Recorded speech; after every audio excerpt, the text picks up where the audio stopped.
Steel remembers fire, grass remembers rain. Every scar tells a story carved out of pain. If you go digging, son, best mind what you find. The truth. Welcome to the Wrecking Yard. I'm Jerry Wayne Longmire, and y'all, presumably, still y'all. All are welcome here in the Church of Eternal Combustion. We just ask that you show up with an open heart. Hope everybody is doing all right today. Let me get my timer set here. All righty. Hope everybody is making it through like Teflon, baby. It is, it's been a busy few days around here at the house. And trying to decide some things and deal with some things left over from last year.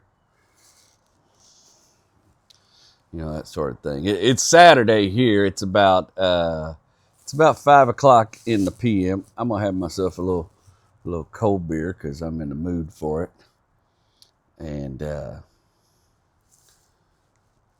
not a big beer drinker, but I do like a Coors every now and then. So, cheers. Here's to you. Whew, like drinking a loaf of bread.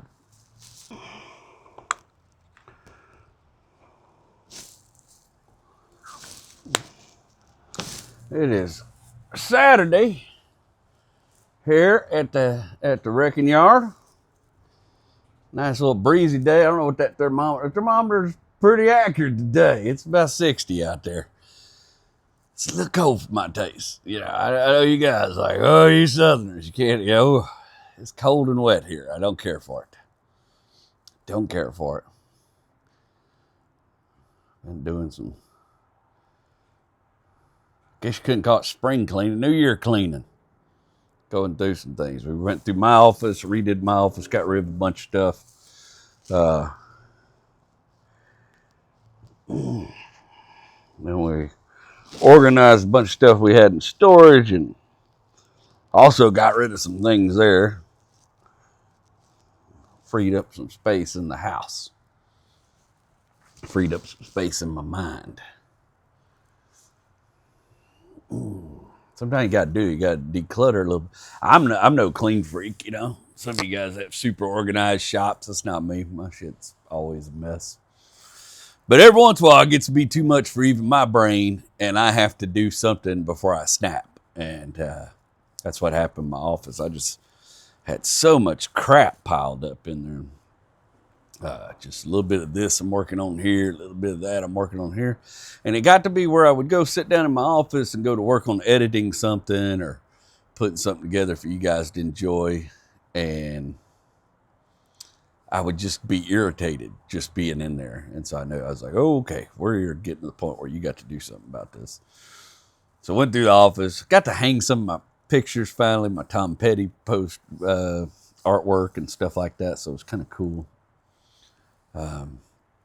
And then as you can see, there's crap strode out here in the Wrecking Yard. I don't know what I'm going to do with that big giant foam sign, but I kind of like it. It's from when I was doing meet and greets for the World of Outlaws, and this is cool. So my good friend David, y'all know David, was at a hot rod swap meet or something, and he saw that and he got that for me. Look at that. That's pretty cool. Somebody had to figure out a way to hang it or put it. I thought it'd be real fun during Duwali time, during story time in Duwali Bottoms, you know. Like an old school radio show. On air, baby. On air.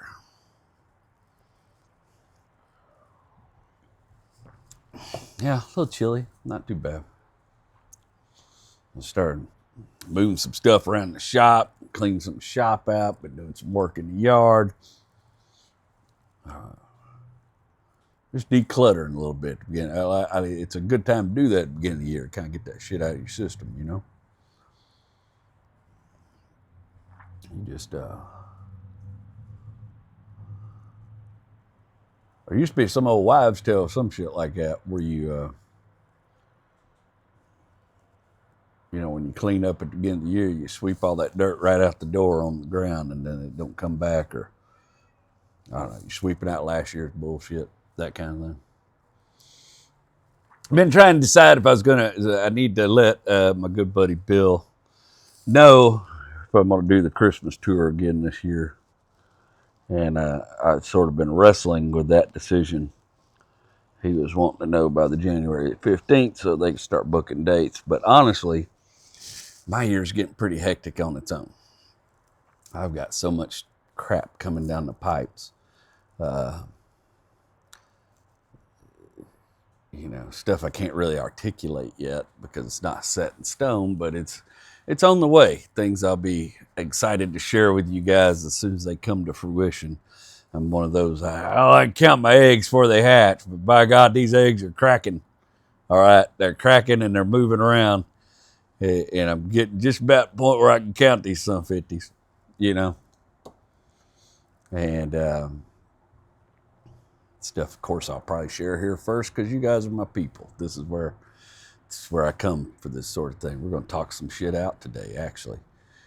Some stuff I'm going through professionally. And hell, maybe some of y'all can throw me some good advice back, Because, I'm okay where I'm at, but I'm just, we'll get into it.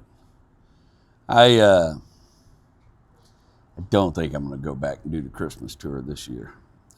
Just don't think it's going to. The biggest thing is I don't want to miss out on anything with my kids. They're teenagers, 13 and 15. I figured the next 2 Christmases might be some of the last Christmases full of wonder. You know what I mean? Like full of us all together. And, if there's more than that, great. But I know for sure that we're running the clock out at this point. It's just all there is to it. We're running the clock out, and I don't want to waste next year being away from them.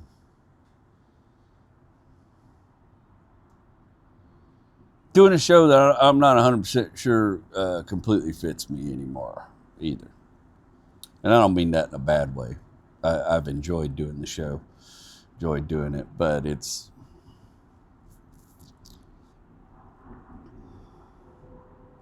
think I'm ready to spread my wings and do something more my style for Christmas. And so I think what I'm going to do is I really enjoyed doing the work with Poncho Claus over the Christmas season. And he's invited me to be a bigger part of it next year. And I think I'm going to take him up on that and spend a little more of my Christmas season next year doing for others. And don't applaud me for that. I'm doing it for selfish reasons because it makes me feel good. I'm not doing it out of some great concern for the community. I do have great concern for the community. That's why I did it to begin with. But I ain't gonna lie. Makes me feel good to do it. Makes me feel good to be a part of it. So I can't say it's all, I have to admit that that's a selfish thing, that I enjoyed that feeling. And so I'm going to do more of that next year. And I think I'm going to book a Christmas show here that I'm going to build and design. It's going to be my Christmas show. A little, more eclectic mix of music and performers and just something that feels a little more me. I think. I don't know. I got to call Bill and talk to him. But that's where my head is at right now. It's one of those things, It's not something you figure out overnight. But when people are waiting on you for answers, I like to be early rather than at the last minute because I don't want them taking the last minute one way or another and then me blow the lid off the thing or unblow the lid off the thing. And that's not to say that I'm so full of conceit that I believe it wouldn't go on without me. I personally think that's exactly If I don't do it, I think he should replace me and go home. But he mentioned, yeah. Anyways, we'll see. We was planning on taking, so they're re-showing the movie Labyrinth. I don't know if y'all remember that movie. It's one of my favorite movies from when I was a kid. I wasn't a David Bowie nut yet, but that movie probably solidified it. Probably pointed me in the direction. I love the music in that movie. I'm a Jim Henson fan. I think the creatures in that movie are some of the most original I've ever seen. I'm not what was the other one that came out? Never Ending Stories. I've maybe seen that movie once or twice. And I think I was already a little too old when I saw it, that it didn't really get my attention. I didn't cry when the horse drowned. I didn't have big feelings about the bog of sadness or whatever it was, the swamp of sadness. But the bog of eternal stench, that one worried me. So we were gonna take the kids to go see it in the theater, but the kids don't really want to go. My kids aren't movie theater kids. I don't blame them. I'm not a movie theater guy. It kind of sounded like fun to me, but you know what sounds like more fun? Is burning a J on the porch and then going in and watching it on Netflix on my own couch with my own snacks and my own drinks and my own people and not having to deal with other people. That sounds way cool to me. Like a way cool way to watch Labyrinth. So we've decided to do that. Do a movie night at home rather than fight the crowds. It was looking like the shows are pretty sold pretty tight. So I was like, I mean, he's packed in with a bunch of people. It's fine if it's just me and Rach, but my younger son is, it's a different experience. Him being autistic,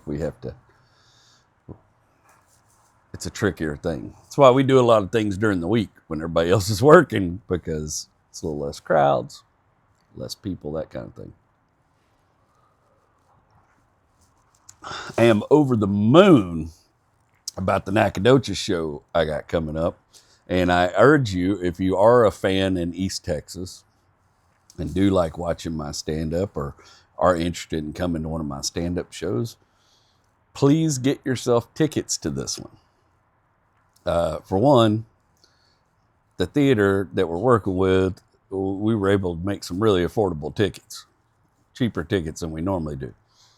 Two, we dropped the tickets for sale a day ago. Well, by the time y'all see this, it'll be 2 days ago. But they're already at 52 tickets sold this morning. The place only holds like 180 people. So I have a feeling we're going to sell this show out. But we're putting a schedule together right now. And we got a lot of things happening, especially because of the book and travel because of the book. And some other things I've been invited to be a part of. Some interviews and stuff like that. That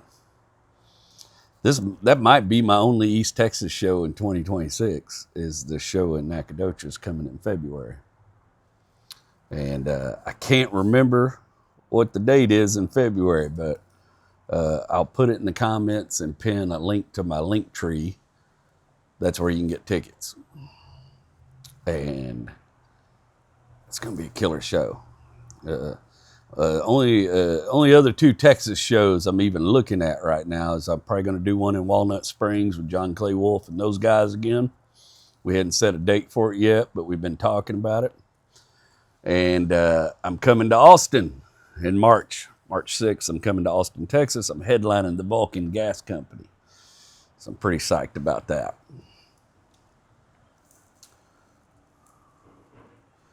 But I just cannot believe how many tickets are already sold for that Nacogdoches show. That's what Daddy needs us. I would like a sellout in Nacogdoches. That would be real nice. Also coming up towards the end of the episode, we got Duwali Bottoms, Texas, episode 2. I'm excited about that. We're going to talk a little bit about that. This little thing I'm doing.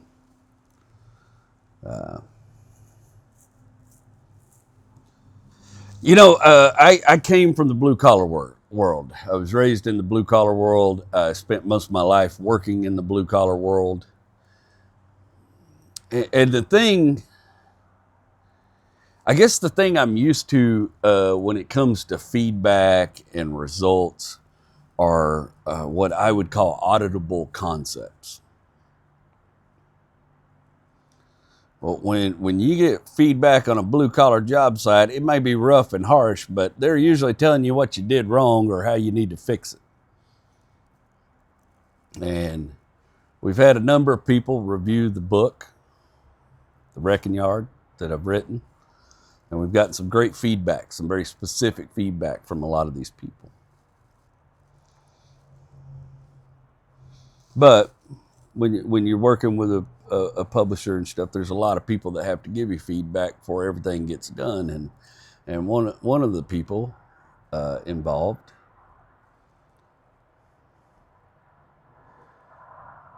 did not give. I'm all for feedback, even if it's cut this, do this, do this. But they come back and one of their first notes. Their notes were just very vague. Like I was reading the book and I kept thinking Papa was his dad, and that doesn't even make sense to me because the very first chapter is all about my father, and Papa is mentioned alongside that chapter. Now this person's not from the South; they've never heard the term Papa before, and there's a lot of different ways to spell it. I spell it P-A-P-A-W. Some people spell it P-A-W-P-A-W. But they come from a place where people are grandfather or grandpa or whatever the shit they say in other places. And so I don't know, maybe I do need to put something in that first chapter and explain what a papa is. I don't know. It feels trite, but I mean, if it's going to unconfuse people, I guess it's maybe necessary to do, but it does feel trite and kind of silly to explain something like that. I don't do well with vague feedback. I don't do well with, I get off in my own head about it is the problem. I'm not mad at this guy. I don't have any personal feelings towards this guy at all, one way or another, about this situation. I know. But I did find out that this person isn't finished reading the book. And I really struggle with somebody offering feedback on something they haven't finished yet or haven't done or completed themselves yet. That's feedback from a place of ignorance, a little bit. If you haven't read the whole project, you haven't gone through the whole project, you hadn't understood the whole project, it's hard to give feedback on a project if you don't know what's going on. That one's a little bit of a struggle for me. I don't often myself offer feedback or advice to people on things I'm ignorant about, things that I don't fully understand. You see it all the time on the internet. Anybody post a video of them welding or something, and then there'll be 200 comments, guys telling them everything they're doing wrong, whatever they're doing, not knowing the context, what they're welding it for, what they're trying to create, what they're trying to do. Granted, I know there's some simple rules that should be followed, and you can usually tell good welding from bad welding from watching, but it's the same thing. Somebody will pour some concrete, and they're the 600 experts will show up that have never done the job in their life. Now, you can tell when the people actually have some experience because they speak from a place of experience. But generally, they also offer the fact that they're ignorant to the context, the intelligent people. But there's always those 100-something comments that people don't know what they're talking about offering. That's a wild concept to me. It's just coming from, I guess, the upbringing and raising I was brought with. If you said something stupid on a job site that was from a point of ignorance, everybody knew what they were talking about was going to turn around and correct you real damn quick. But when people don't have anything to answer them back, well, it's like they get more encouraged. You know, the literary world and the blue collar world, very, very different. Granted, I know I'm a newbie in this world, whereas I come from this world with some knowledge, some experience. But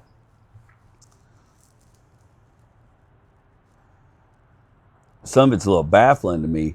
What it's really shown me is that what I've really noticed lately is I grew up with physical bullies. I grew up with bullies who bullied by might, who bullied by physical strength. But what it's opened my eyes to is how many people are walking around trying to be intellectual bullies. And you've seen them before. There are people that are maybe a little more well-read than you. Maybe they went to college. They got a degree backing up what they deem as their intellectual superiority. And they will try to bully people that they know maybe not quite as educated, not quite as well-read as they are. And it's just as gross when they do it. It's just as gross either way, you know. When you're trying to manipulate somebody by strength, whether it's strength of intellect or strength of might, you're being a dickhead. You know, there's oftentimes I'll get in an argument with somebody that I realize is not intellectually able to handle their side of the argument. I usually back off because I don't take any pleasure in that. I'm not interested in that. You know, see, ignorance is just not knowing. But I sometimes think stupidity is knowing that you don't know and still speaking as if you do anyways. You know, I know I am wholly ignorant to a whole lot of things in this world. A whole lot of subjects, a whole lot of ideas, a whole lot of beliefs, a whole lot of reading. I consider myself pretty well read, but I do know there's a lot about this world I don't know about. I try to speak on the things I do know about, or I feel like I know about, based on knowledge. And I don't often offer a lot of stuff outside of my scope of knowledge. You know, just like I came to you guys, ask y'all what to do about my plant situation up in the front and the trees and stuff. You know, that kind of stuff is outside of my world of knowledge. It's not stuff I was heavily taught growing up. It's not stuff I was around anybody enough to pick up a whole lot of. I know a little bit about trees from my father-in-law, stuff he taught me, but I would never dare to try to tell a tree man how to come in here and do his job or tell him to do what I thought he should do. It's just not, it's not, I don't think it's a strong way to operate. You see a lot of people that try to be intellectual bullies on the internet. And a lot of it is just based on maybe they have a degree or they've read certain things and they feel like their understanding is the only understanding. I've seen preachers do it too. I've seen preachers do it with people because they know the word well enough that they know how to manipulate it and to say what they need it to say. And I've seen them bully people that way when people have honest, open questions about God. Somebody told me once, they're like, you ought to preach, man. You ought to preach. And I'm like, no, look, I know the boundaries of my hypocrisy. And I don't want to preach because I have too many questions. I have too many questions about the word. I have too many questions about my belief. I have too many questions about faith that I would never deem to put myself in a position to guide others in their faith and guide others in their questions. I think a lot of them do. I think if you read about Mother Teresa towards the end of her life, she didn't believe in God anymore. She wrote about it extensively, that her faith had diminished. If somebody is pious and so entranced with goodwill and doing good things and the mission can get that confused later in life, you can't convince me that some of these guys out here shucking and jiving on a stage in a church somewhere aren't questioning their beliefs when they walk out them doors. Aren't questioning their beliefs when they're tempted to live outside of the code of that life. You can't convince me of that.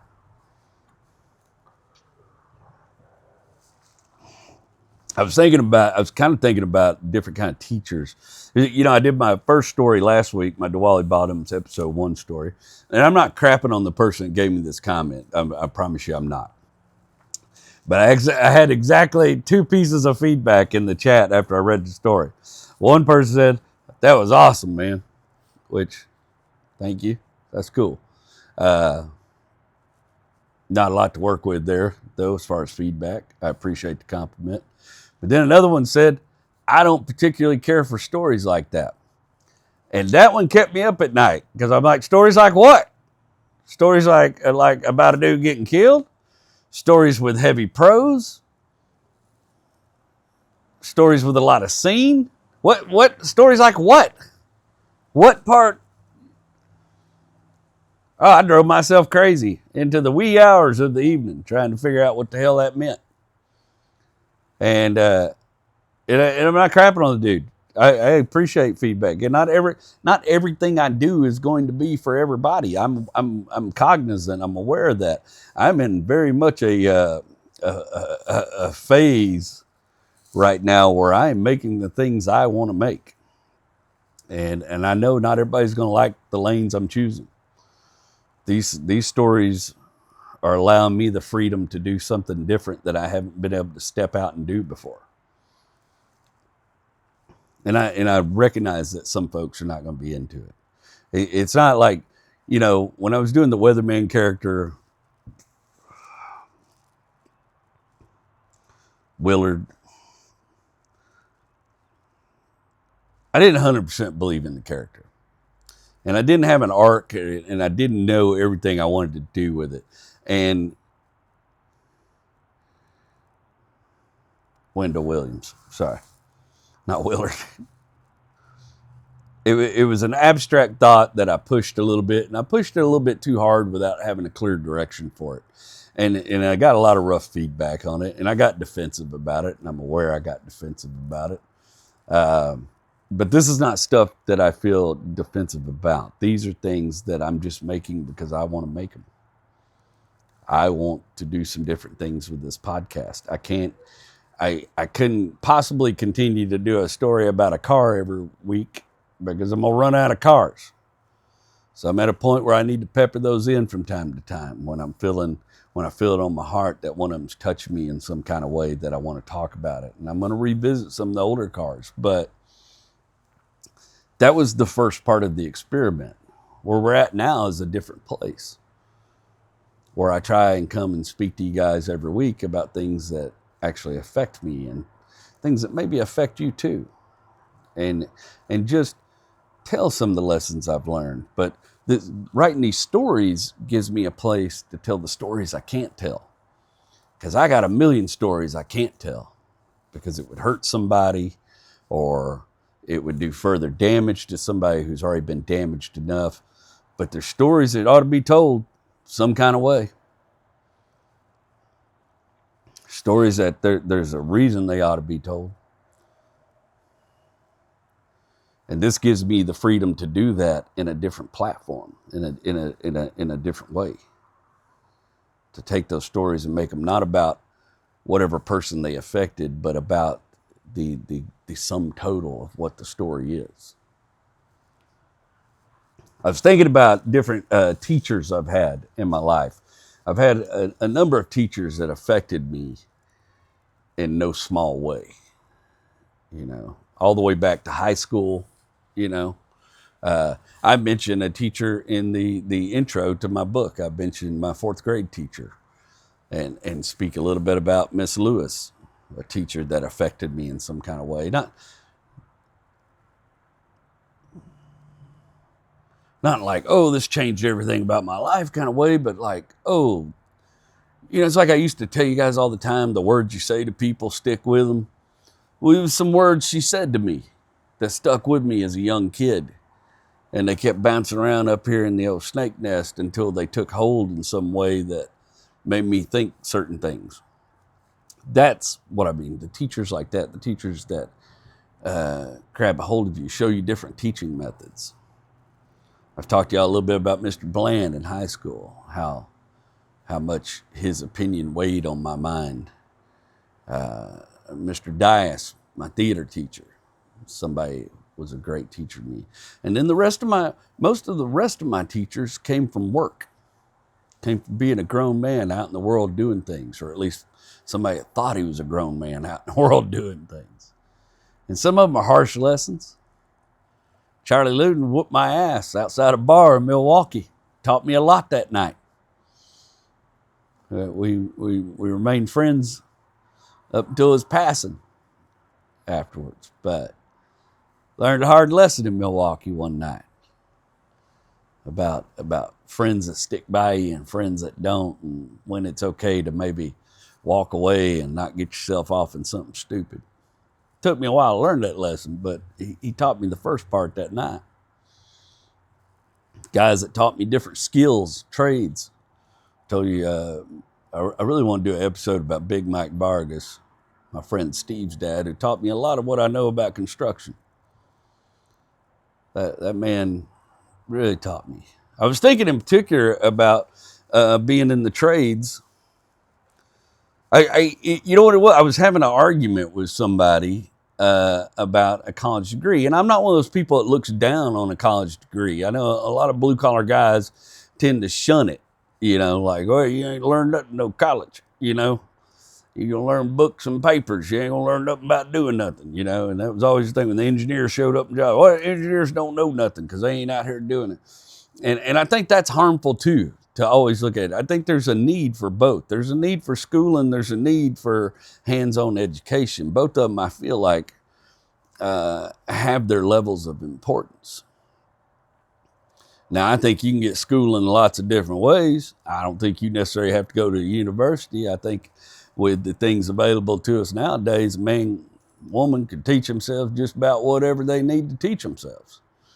Now, granted, you're not going to go teach yourself how to be a surgeon without going through medical school, but you might be able to teach yourself how to sew up a wound in case you're ever in a shitty situation.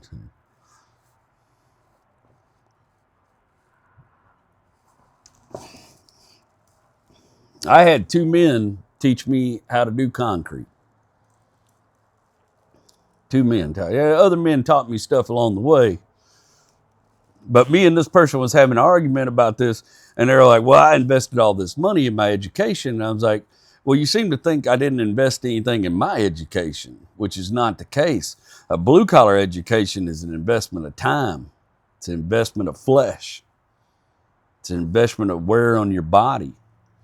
But not only that, like when I owned my little company, I wanted to start learning how to do concrete and stuff.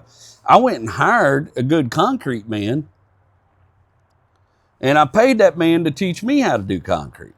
He came and worked for me. He done jobs for me, but I was hands-on right there with him, paying him for an education, paying him his value of what he had collected up here. I was paying for that. I don't know how much money I put into that education, but I know it was considerable. I hired 2 different men, both of them very skilled at their trade, both from different facets of concrete work. One man, Dave had worked for Dart in Dallas and the city, and he had done major concrete projects all over the place. Everything from pouring curbs to pouring sewers to pouring parking garages. The man had done a lot of different things. He'd been a finisher, been a frame setter, all that. He'd done a little bit of all of it, from breakout to repour. The other man was my good friend Jesus. Now, Jesus come from South California. Jesus had been doing concrete since he was 12 years old. He was in his 40s when I met him. Jesus grew up doing residential, small properties, stuff like that, pouring pads, pouring curbs, parking blocks, pouring lanes, basketball goal, all the little stuff, tear outs. But I wanted to know a little bit about all of it because I was kind of in the middle of some growth for my company, and it looked like I was going to get offered the opportunity to do different things. Now, Dave was not my type of teacher. I didn't agree with Dave on a lot of things, but I didn't have the knowledge to argue with Dave because I didn't know enough about what I was talking about. But Dave wanted to overpour everything. Everything needed to be thicker and bigger. Dave wasn't a big fan of rebar and reinforcement for whatever reason. But Dave wanted to pour everything bigger and thicker. But Dave also wanted to talk about it all the time. Dave wanted to rattle in my ear about what I needed to do and why I needed to do it. Dave wanted to tell me how to do things. But Dave didn't actually want to teach me how to do things. When I would try to get involved in the project, Dave was like, well, no, you're just going to slow me down. Just kind of watch from over there what I'm doing.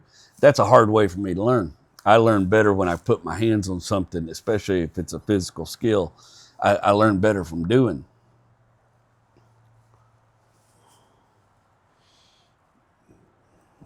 But I was still buying my education. Now, Dave didn't end up working for me for a very long time, maybe 3 or 4 months. Dave had a little bit of a drinking problem. And when I say a little bit, I mean a lot bit. And it got to a point where Dave was drunk on my job sites and I had to make a decision and cut Dave loose. But he was going through something. He had just gotten to the point where I basically got a call from a customer one day that he had fallen off the ladder 2 or 3 times and he was bleeding everywhere. And I got over there and lo and behold, I found a little brown sack with a bottle of gin in it that was about half gone. And Dave was struggling. I had to cut Dave loose. Couldn't have somebody on the job site causing me problems like that, Can't have your customers wonder why you guys drunk on the job site. He's bleeding all over. And the blood on that porch looked like Dave got in a fight with the damn lynx from a Jerry Clower story. There was so much blood on that thing where he had cut himself a couple times falling down off his ladder. Jesus was a better teacher for me. Jesus come in here and he taught me about why rebar was necessary and where it was necessary. Taught me about different types of reinforcement, using mesh, using different things for different applications. Taught me the best way to use a jackhammer, but not by telling me. Jesus would go out there. I said, we got to do this bust out. We got to bust all this out. I rented a jackhammer. Here's a jackhammer.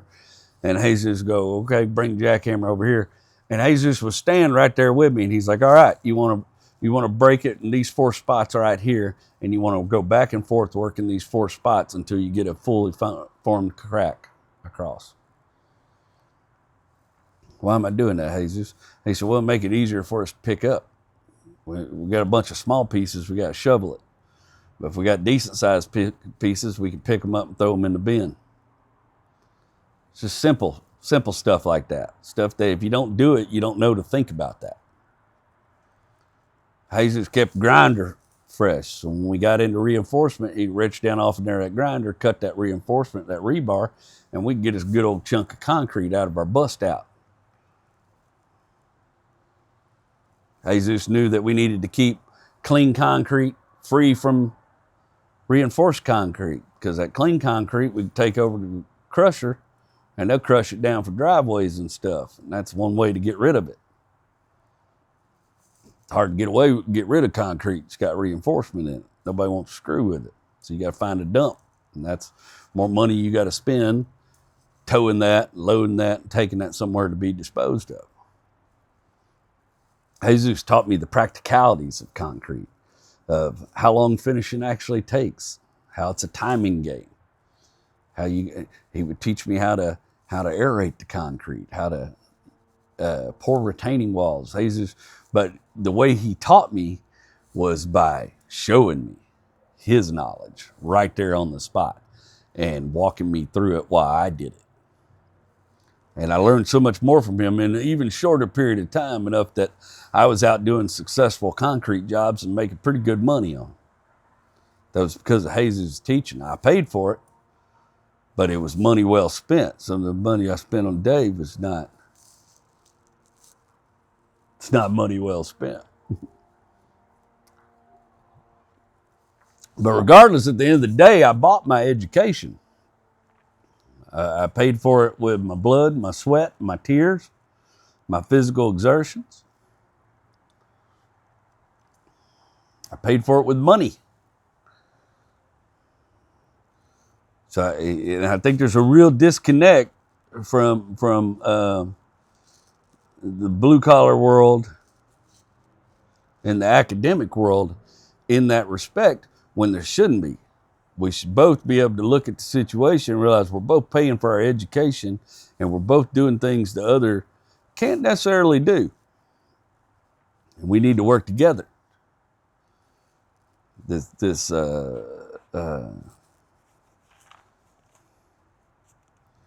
a great James Lee Burke line. It's in a book called Into the Electric Mist. And there's a guy that's not from the area of South Louisiana, and he's there, and these cops, these local beat sheriff's deputies, are giving him the business. Oh, the mosquitoes out here so big they'll haul you off, that kind of stuff.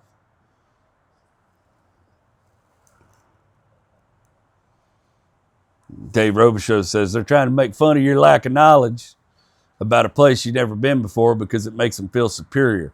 And he in that short sentence, he explained how bullying works in every aspect.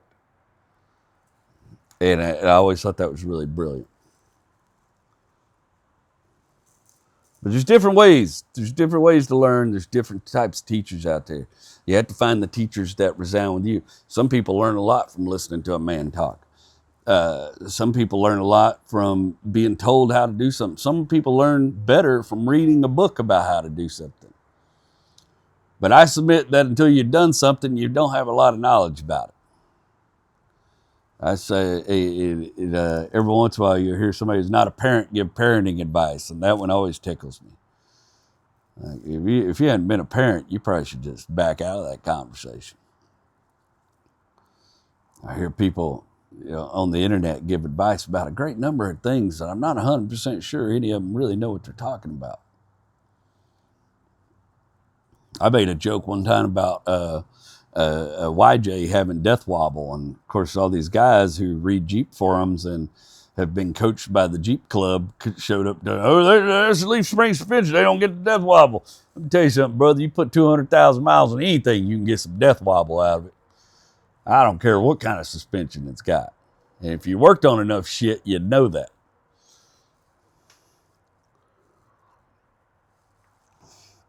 Anyways, let's wrap it up here. Let's do a little story time. Let's return to Duwali Bottoms, Texas. And I'm going to turn my fancy little light. Look here. Boom, on air. Not you can see it behind my big head. Let's go back to Duwali Bottoms, Texas.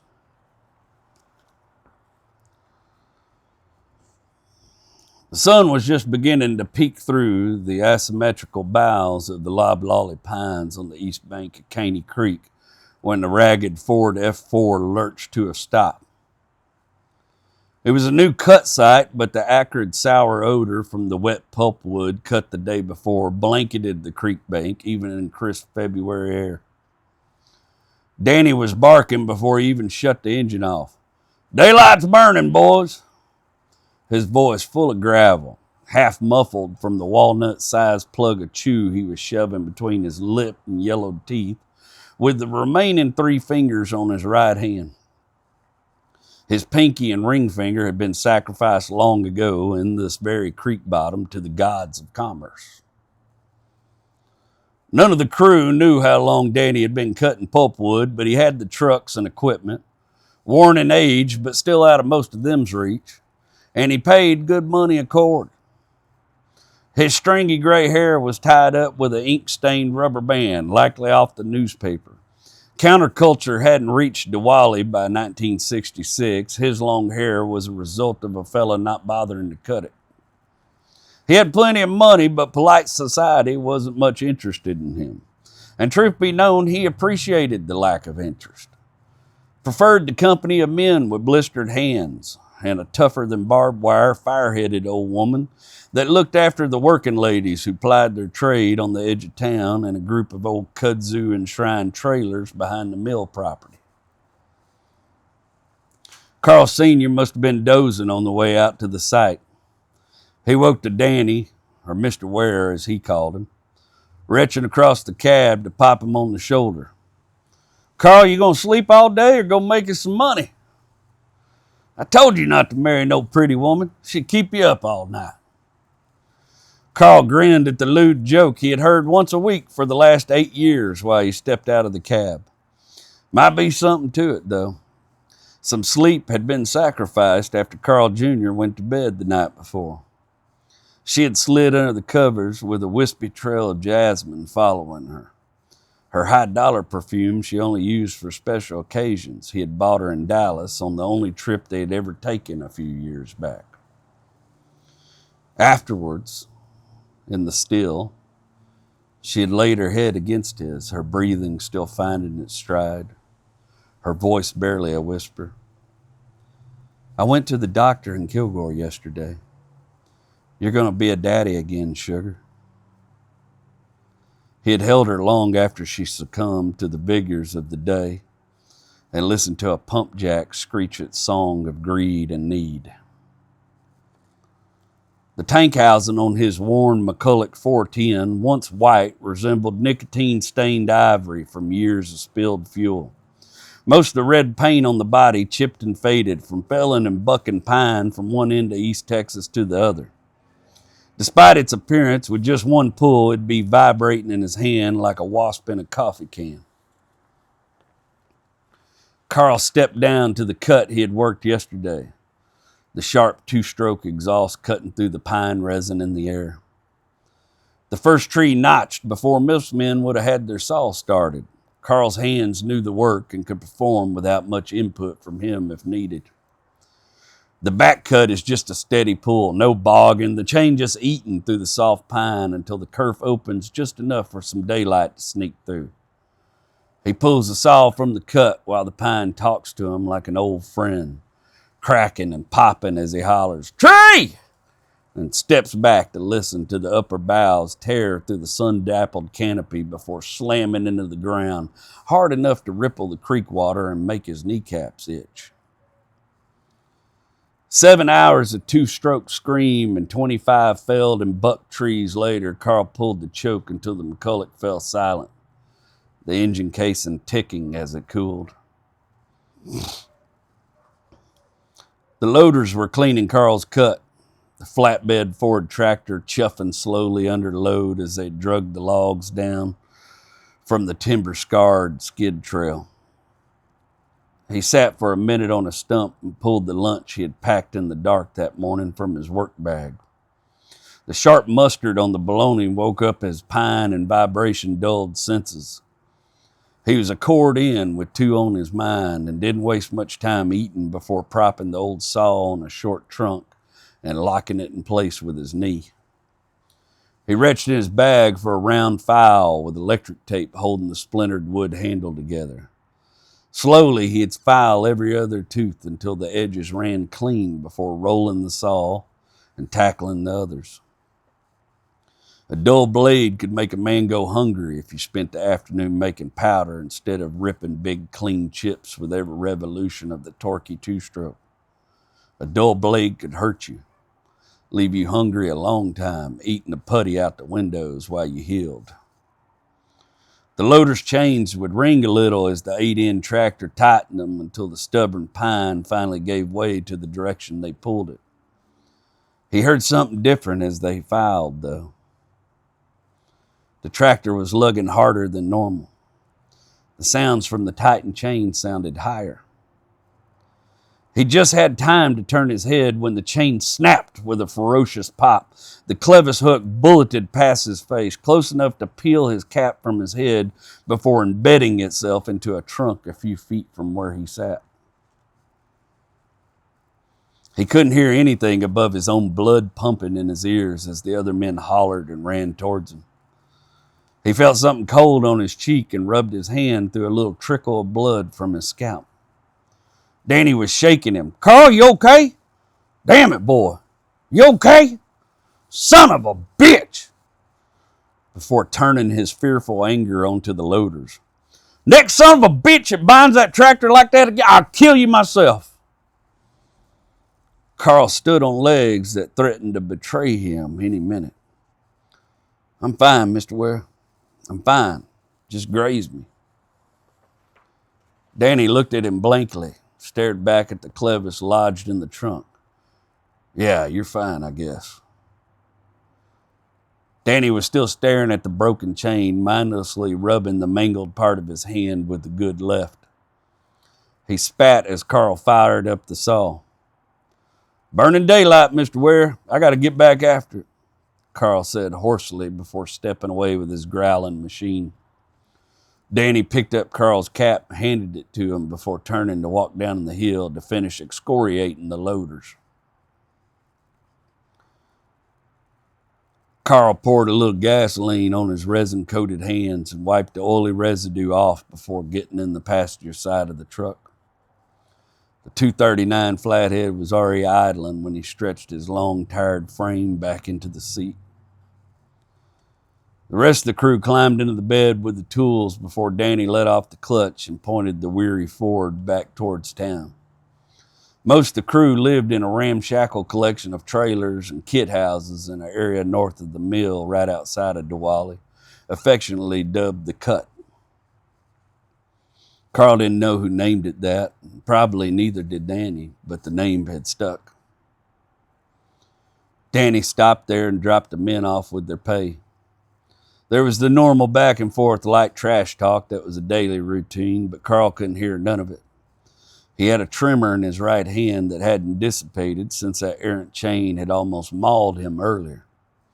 Images in his head of his wife Alana and son crying at what could have become of his visage if he had even survived it. Danny was quiet while the truck squeaked and huffed up the main road. He turned into the quiet neighborhood of shotgun houses that were so neatly lined up you'd imagine they used a ruler to set them. Carl's mama had left him the home when it became clear the strange illness that stole her breath was going to take her to be with her Lord.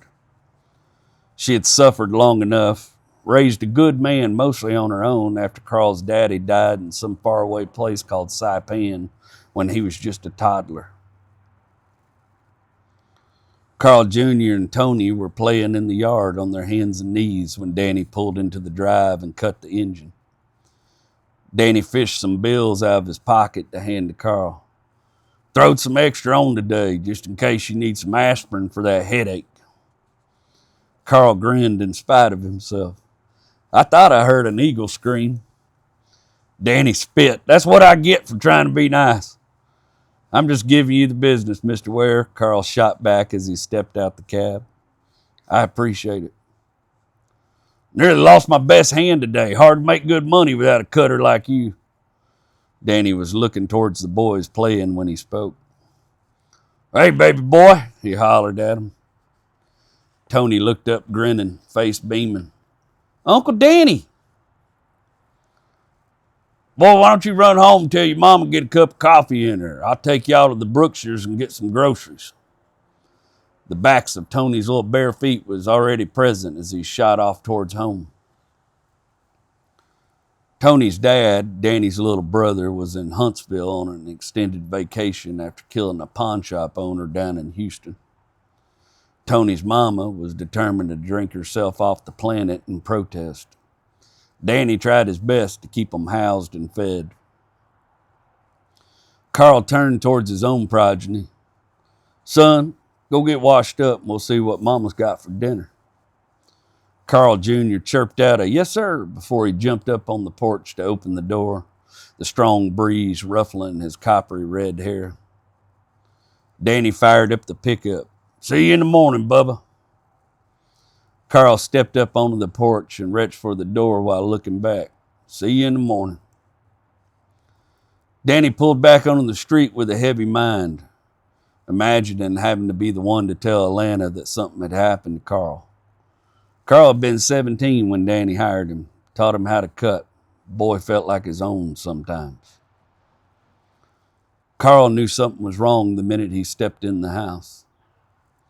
Alana sat at the table in the kitchen, her flower-adorned apron crumpled in front of her, her beautiful face creased and tear-streaked, her green eyes dull, hollowed by some fear that hadn't been named yet.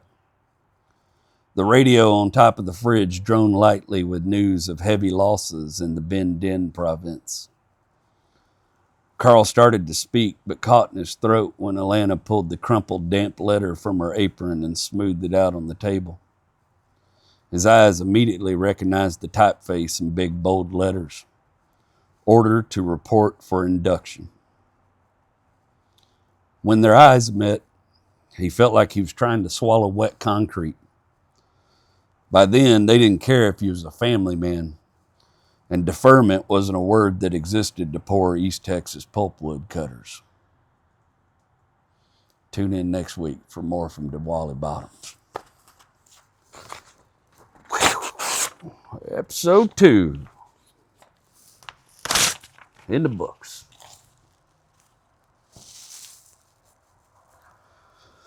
Woo, let's do some testimonials before I get too much further worked up about Mr. Carl.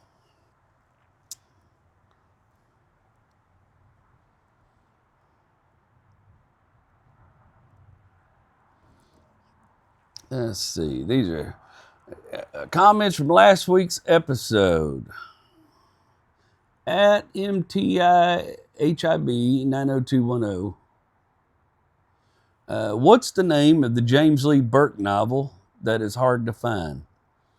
I finally figured the novel is called Lay Down My Sword and Shield. Lay Down My Sword and Shield. That's it.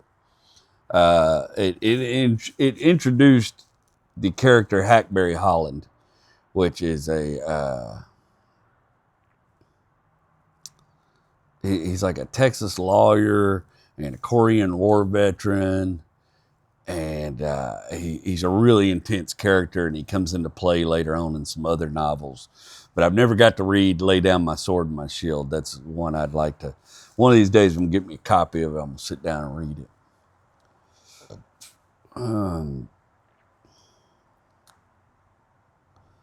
Oh, this is a long one. Let's go.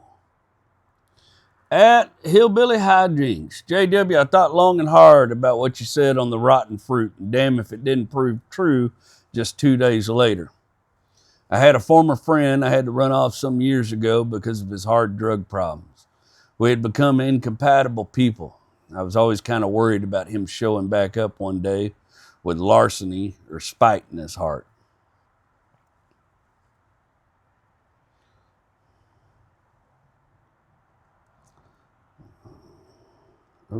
Sorry, I had to break this up. I was prepped for it out of worry. I found out today he got out of prison. Recently, a broken man.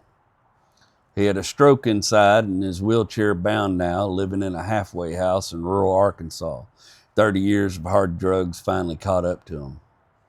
It's a sad story. Built one bad decision at a time. Turns out I had no reason to worry about having to shoot him one day. He shot himself with drugs way too many times. Now he probably wishes he was dead, stuck in that chair doing the post-prison Facebook apology tour. I don't expect he'll ever live independently again, much less come stalking around my place. Same old story, I guess. At any rate, he shook himself right out of my tree of worry. All I ever had to do and did was mind my own business. I always hoped he'd do better, but he cast his own mold. Wasn't for lack of trying on my part. Rest in peace, Germ. JW, thank you for your sermons, if we want to call them that. You always make me think and laugh and even shed a manly tear now and again. I and the silent many others out there appreciate your efforts week in and week out. Hey, thank you for that, Billy. Sorry to hear your ex-friend's story. They don't all turn out good. And one of the things I really liked about your comment was acknowledging that you took no pleasure in that, because I told y'all about the things that happened to the man that caused me so much heartache, but I took no pleasure in those things when they happened to him. His grandsons died in terrible ways, and I took no pleasure in that. It just made me sadder about the dude. I hate hearing what happened to your friend, but some people they can't break free. But I'm glad you didn't end up having to sully your soul, feeling like you need to do something about him yourself. I wish I had learned that lesson a little younger, a little earlier myself. At Farvanugan. I'm super excited for the weekly story time. You have a real poetic way with the language, and I love both Lake Wobegon and Yoknapatawpha County. I always struggle saying that. I think you're on to a winner. Well, time will tell, my friend. Time will tell. But I can tell you, getting the ability to write without any print, just do what I want to do, is very freeing, and I'm enjoying it. And I told you I got off in that Rick Rubin shit where he's like, you got to make stuff that you like first, and then the audience comes second. You got to write the stuff that you like first. You got to create the things that you want to create. And I had gotten in a bad habit a few years there of making things that I was worried about what other people thought about them, and making things, almost, people would give me suggestions. I was like, well, maybe I should do that, or maybe I should do this. People gave me suggestions for the podcast. Well, maybe I should do this or do that. And it's not that feedback's bad. It's just, you got to make something you like first before you can expect anybody else to like it. And I'm approaching this project very much from that way. So thank you. I'm glad you enjoyed the first one. Hope you enjoyed the second one. All these stories are going to do work to get us to a place. I'm not 100% sure where that place is yet. Somebody last week said, are we going to find out next week who killed Tony? And hell, I don't know if I know who killed Tony yet. Seems like there's a lot of people that wanted to, though. All righty. Hey, I love you guys. This is just my favorite part of the week. I was, when I was thinking about the concrete and I was thinking about some different stuff, I kept thinking about the strength of flexibility. See, I learned concrete from a couple different teachers. One of them believed in bulk, port thick, port heavy. Let the might of sheer strength and weight do the work. And the other one taught me about what you don't see: rebar, wire, the preparatory work before the pour that lets it move just enough so it don't come apart when the ground shifts. Both of them are right, just not for the same reasons. You can see the same thing with bullies. There's the loud ones, the physical ones, easy to spot. You know when they're coming. But the ones that did a little more damage were the intellectual bully, the ones that didn't hit you, but tried to convince you were small, tried to make you stiffen up, dig in, defend every inch of who you are. Both of these aggressors come from a place of inflexibility. One from the belief that might makes right. The other from the belief that what they were taught is right, and no one else has a right to think differently. That's where the That's where the flaw gets exposed. Take a tree. An oak is strong, dense, rigid. Makes a hell of a piece of furniture. Something that'll hold weight for generations. But you put that oak out in a hard wind and it can't move. If it won't give, it snaps. Loud, clean, done. Pine ain't as impressive in the shop. It dents easier. Feels softer in the hand. But it grew up learning how to bend. It sways, it leans. It gives just enough to survive the storm and still be standing there afterward looking like it never fought at all.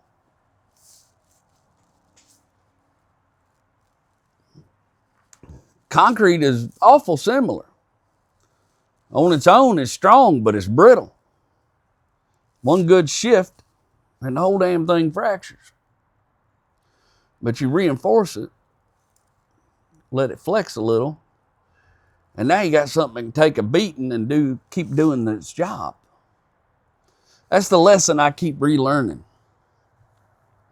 That strength alone ain't enough. Not in life, not in relationships, not when the wind starts pushing from directions you can't control. There's a kind of pride, that says, I won't change, I won't bend, I won't move no damn more. And that feels brave. But standing stiff in the street, flipping your finger at the storm, don't make the wind stop. It just gives it something clean to break off. Quiet strength looks different. It listens, it adjusts, it bends without surrendering. It knows what matters and what ain't worth breaking over. You don't have to give up who you are. You just don't have to be rigid about it. That's part of the journey, You got to learn to be oak where it counts and be pine when the wind comes. Put some rebar underneath those convictions. Let yourself flex enough to stay whole. Because surviving the storm of life is not about proving how strong you are, regardless of how many Facebook memes you read about it. It's about still being here when the storm is gone.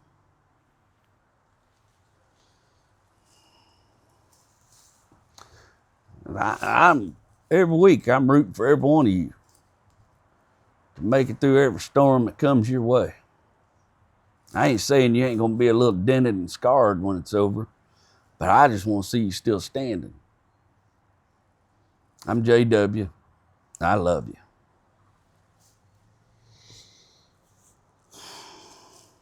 you. On air. Off air.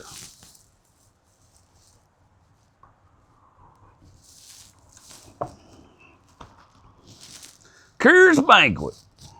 Boy, that'll get you out. Want to be high up in the clouds. Rain on my mind.